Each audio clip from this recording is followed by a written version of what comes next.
Hello my fellow Hetalians, and welcome back to Hetafacts. Hetalia is normally a very light-hearted show. It very rarely dives into dark parts of history, and instead chooses to focus on the more silly, more positive things. But every now and then, we get a glimpse of something dark. Because of the light-hearted nature of the show, it leaves a void for fans to dive into and explore the dark parts that are absent. I've touched on a few dark theories and headcanons in Hetalia, including Russia constantly freezing to death over and over again, Prussia killing Lithuania's siblings, Russia possibly being decapitated sometime in his life, Latvia not being able to grow because of brain damage, and the death of Knights Templar. Originally, this was going to be a silly, crazy theory video, with theories like Moldova is Romania's son instead of his brother. But since you all are a bunch of edgelords, I figured that a dark headcanons would be a lot more interesting. I asked for suggestions on your dark headcanons, and I'm not going to lie, the majority of them were pretty cringy and bad. Some of you made some interesting headcanons though. But here are a few that I would like to contribute to the mix. So here are 9 dark Hetalia headcanons for you all to enjoy. Poland's death. I'm honestly surprised this headcanon isn't more popular. Well, as we know, when a nation ceases to exist, it is considered to be dead. Poland wasn't simply annexed after the fall of the Commonwealth.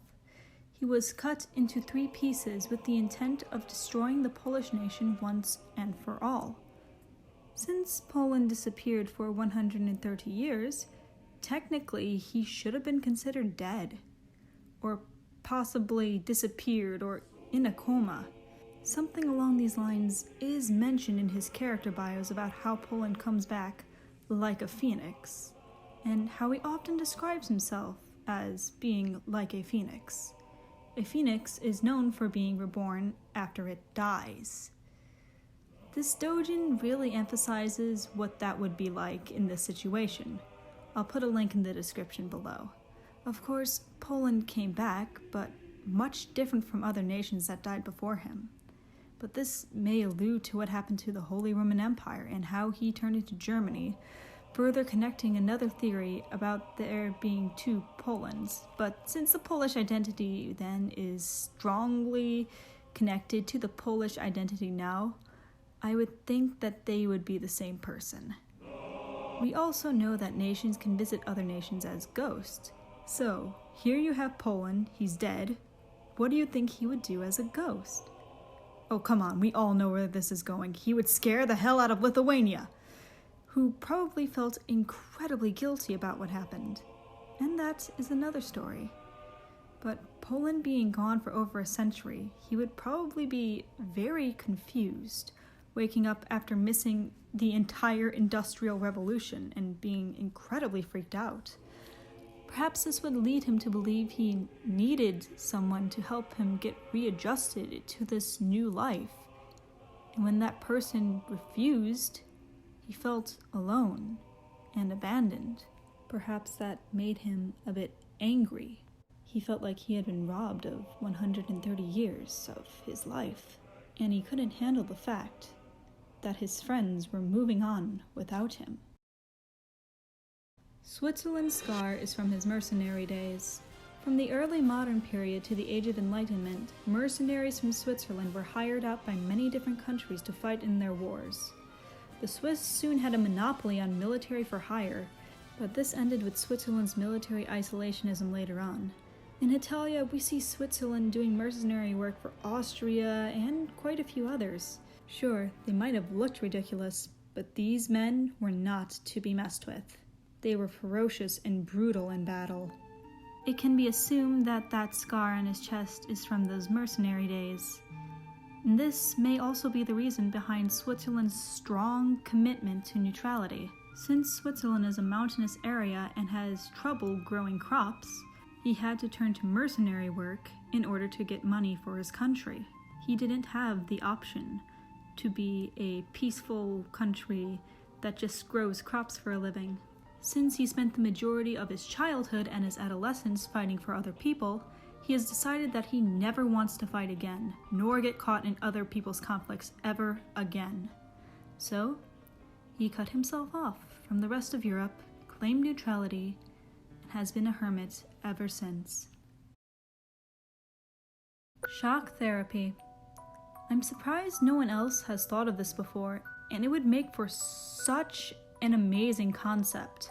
After the fall of communism, many former communist nations, notably Poland, Estonia, Czechia, Slovakia, Latvia, and Russia, and Albania and Bulgaria, all went through economic reforms that were known as shock therapy. In this case, shock therapy refers to the sudden release of price and currency controls, or sudden economic liberalization, withdrawal of state subsidies, and immediate trade liberalization within a country, including large-scale privatization of previously public-owned businesses. Basically, a sudden switch to capitalism without a transition phase. In places like Slovenia, Estonia, Czechoslovakia, and Poland, it was considered a success in some areas, but a failure in others. There's still controversy over its effects today. Most can conclude, though, that it failed in the short term, but was better in the long term. But the transition period was very rough. There was great economic depression. Poverty was more than 10 times its original amount, which led to problems such as excess drinking and high suicide rates. Translating this into Hetalia, if they went through literal shock therapy, like electroconvulsive therapy, it would be an interesting portrayal. The economic devastation, without a doubt, would have led to a lot of very ill nations, which makes sense since some of the side effects of ECT are confusion, retrograde memory loss, nausea, headache, jaw pain or muscle ache, and increases in heart rate or blood pressure. Many different interesting events were also going on during this time period as well, and for each character I have separate headcanons. Russia's case is often called a shock without the therapy, and during this time there was also an alcohol epidemic going on, so it can be assumed that Russia developed a big drinking problem, worse than the rest of the nations going through this. Czechia and Slovakia were going through the Velvet Divorce at this point, and one of them thought they could save their union by doing this together. Since Lithuania was rehabilitating at his house, Poland felt that it was his responsibility to take care of him for once, rather than the other way around. So he sought to improve himself so his best friend could rely off of him. But taking care of Lithuania during attempted coups and a large wave of suicides is quite a difficult task, especially while you are recovering from ECT.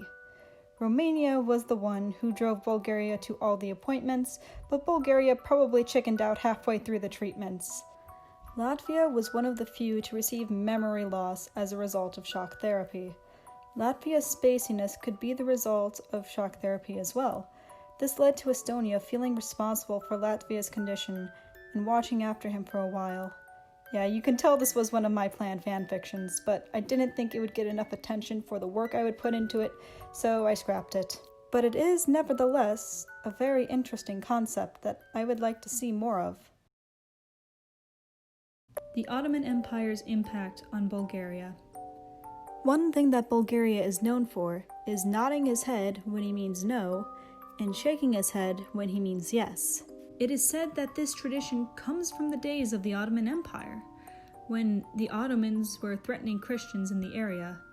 In Christianity, it is a sin to lie about your faith, so Bulgarians simply changed the head gestures so they weren't technically lying about their religion.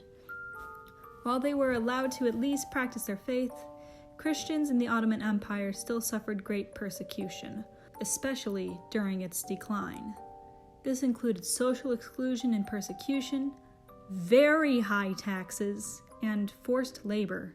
Perhaps some of Bulgaria's other mannerisms, such as his self-degradation and the depressing songs he sings and his ability to make any situation brighter for himself, all stemmed from this dark area of history.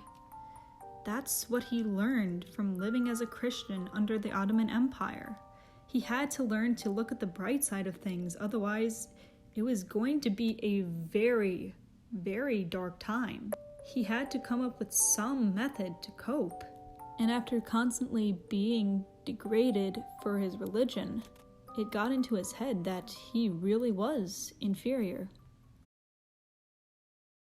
Lithuania and the suicide epidemic. A lot of suggestions on my channel was insert nation has depression or insert nation has committed suicide at one point. But I think that one nation may have fallen into that category, maybe two. The only time when suicide is mentioned in Hetalia is in discussing a few things like plays like Romeo and Juliet and this character's bio, and that is Lithuania. Here it discusses how Lithuania has the highest suicide rate in the world, but it doesn't just go to modern times. Suicide has been tied to Lithuania since ancient Baltic times. Let's go back to the 13th century, when Lithuanians were a new nation composing of united tribes. Among the other Baltic nations, the Lithuanians were known to be quite feared, because they were known to terrorize other Baltic tribes. Another thing that many tribes knew was that the Lithuanians were known to not fear death. For Lithuanians, it was an honor to die in battle. And many Lithuanians, when they lost, took their own lives instead of surrendering. That was Lithuanian warrior tradition. I think that under this situation, Lithuania as a teenager probably would have tried to do the noble warrior thing in the past and commit suicide to avoid being captured, only to learn that he can't die. I think that if anyone would have attempted to end their lives, it would be out of honor like Japan or Lithuania in a situation like this. Now that I think about it, I think seppuku might have been mentioned a couple times in Hetalia as well. And Japan does seem like that put honor first kind of person. But when it comes to modern times, later in the 1990s, when many nations were going through shock therapy, or in Lithuania's case, trying to gradually transition away from communism, which still brought a lot of devastating economic effects, but more importantly, suicide rates skyrocketed. And while in other places in the Soviet Union it eventually went down, it never seemed to go down in Lithuania. It was during that time, around the early 2000s, that Lithuania gained his infamous reputation that has stuck ever since. It would not be surprising if Lithuania has attempted this more than once. Davy's last name was Jones. I have discussed how human names are an alias for nations rather than the names that they were born with.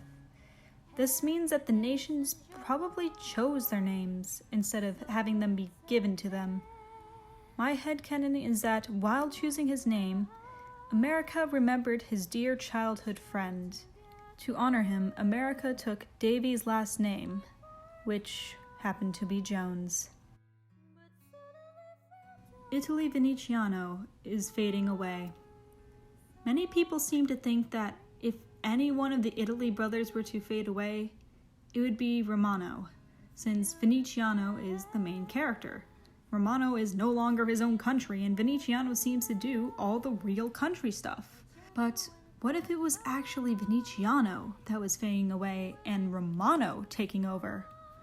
Rome is Romano's heart, and Venice is Venetiano's heart. And Rome is currently the capital of Italy, so it would make more sense for Romano to inherit the country over Venetiano. After all, he is older and more serious than Venetiano. Maybe the reason Italy Venetiano is the main character is because he's living his last moments as a nation and reliving his life before he dies off. Maybe Romano lets Venetiano represent Italy at world meetings and G8 meetings because he knows his little brother has very little time left and wants him to feel important before he dies. Romano is insanely jealous of Venetiano. He's talented with drawing, business, tourism. He's his grandfather's favorite, the Germans' favorite, Spain's favorite. Everyone seems to like him more. His entire life, Romano has always played second fiddle to Venetiano, and Romano is normally a grudge-bearing person. But Romano never seems to express much of this to his brother. The reason he doesn't is because he knows his brother won't have that much longer. I don't actually believe this headcanon for many reasons, but I just thought it would be fun to put here. Belarus hates her sister because of the Chernobyl incident.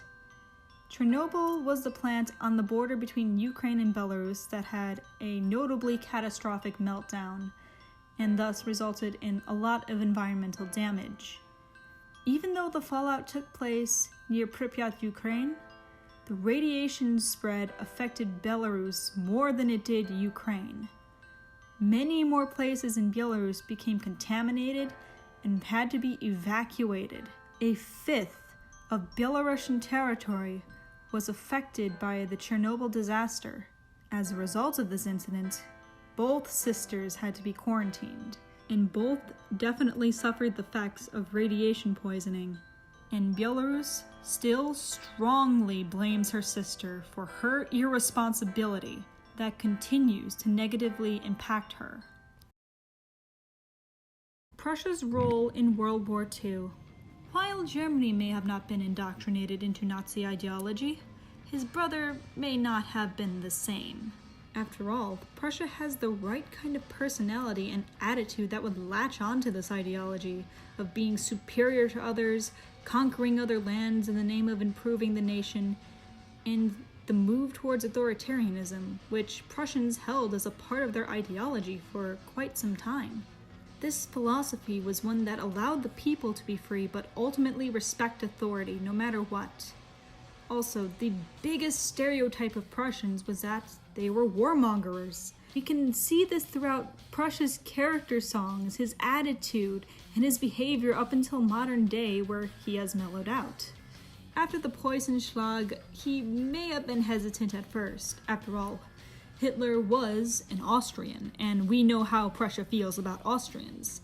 But once fascism took hold, I think Prussia would have been more on board. Prussian heroes like Friedrich the Great were lauded as examples of heroes during the Nazi times. Although no one would claim Prussia is the founder of Nazism, some see the connections between Prussian militarism and subservience and the Third Reich. Historians say that nationalism was what brought the downfall of Prussia. The Prussian Junkers contributed to the rise of Hitler. The last Prussian Junker warlord to hold power in Germany appointed Hitler as leader and as his successor. Huge sections of the German armed forces during the Second World War were run by the Prussian military class. A lot of the initial military successes at the beginning of World War II were due to the tradition of Prussian military leadership. Maybe later on, when the Germans started to lose the war, Prussia may have become annoyed with Hitler, as many of the war generals became annoyed with him since they were losing. This prompted a few to take part in Operation Valkyrie.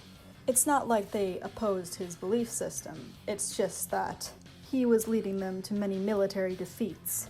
Of course, not all the Prussians were bad, but again, the Prussians had a legacy of being warmongers. And in some cases in modern Germany, Prussian praise is associated with the Nazi times. Not to mention, in East Germany, there were many schools that either deflected blame from the Holocaust onto the West, or just didn't mention it at all. That nationalistic pride that Prussia has would match this ideology perfectly. Well, I'm sorry for making you all sad today, but let me know if you want me to do another one of these in the future, since I had to cut out a few headcanons due to time restraints. If this video gets about 10,000 views, I'll consider it, but until then, that was 1 mark higher on your history test. Thank you for watching Hetafax.